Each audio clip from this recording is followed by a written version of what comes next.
Hey, this is Laura from Gen X Getaway. In the second part of our Germany series, we're going to visit wonderful Munich with our grandkids. Over 3 days, we're going to experience Bavarian food and drink, castles, and show a bit of history to our grandkids by visiting Dachau. In Munich, you experience the hearty and flavorful taste of Bavarian cuisine, from savory sausages and rich stews to crispy schnitzel and buttery pretzels. Our first stop, every trip to Munich, is the Ratskeller. In fact, over 3 days, we went here for dinner twice. The food is excellent, the service is fantastic, and most importantly, our favorite bottle of wine in the entire world, Julius Patel Riesling, is available here. The Ratskeller is located at Marienplatz, under the Glockenspiel, and the building has an attached courtyard that's fun to check out with the kids.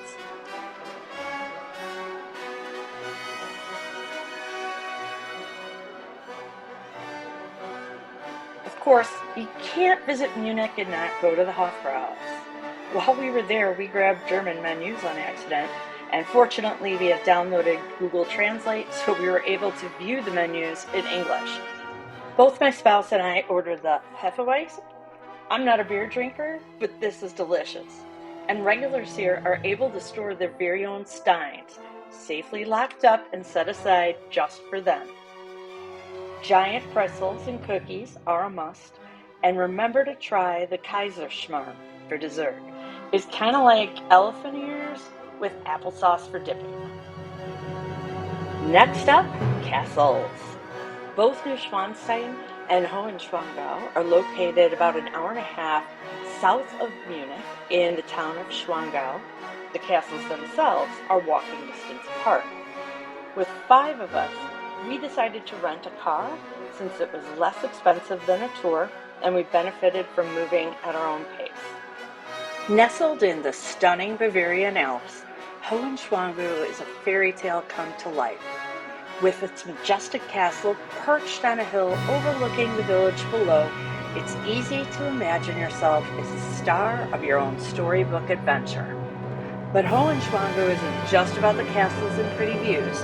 There's plenty to do here, no matter what your interests are. Take a stroll through the village and explore its charming shops and restaurants, or venture out into the surrounding mountains for some truly unforgettable hiking and skiing. After visiting Hohenschwangau, we took the horse-drawn carriage up to visit Neuschwanstein.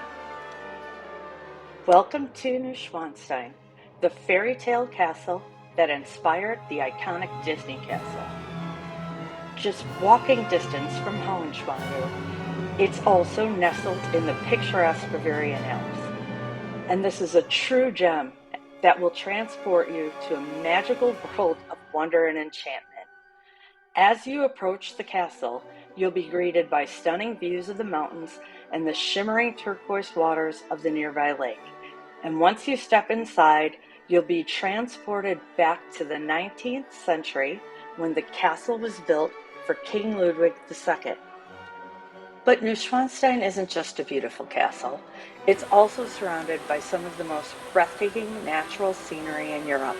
Whether you're hiking in the mountains, exploring the nearby lakes and waterfalls, or simply taking a leisurely stroll through the countryside, you'll be awed by the sheer beauty of your surroundings.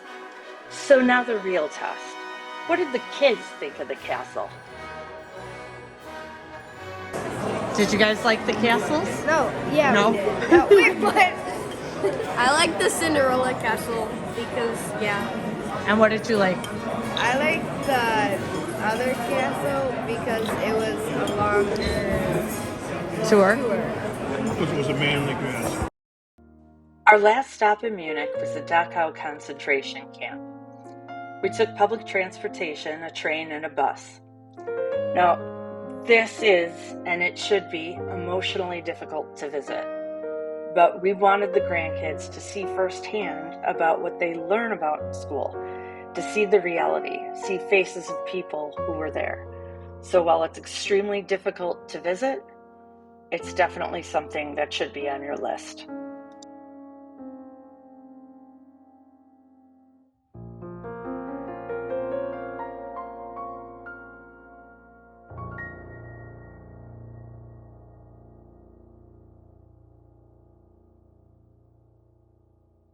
For now, we say auf Wiedersehen to Munich and head on our way to Berlin.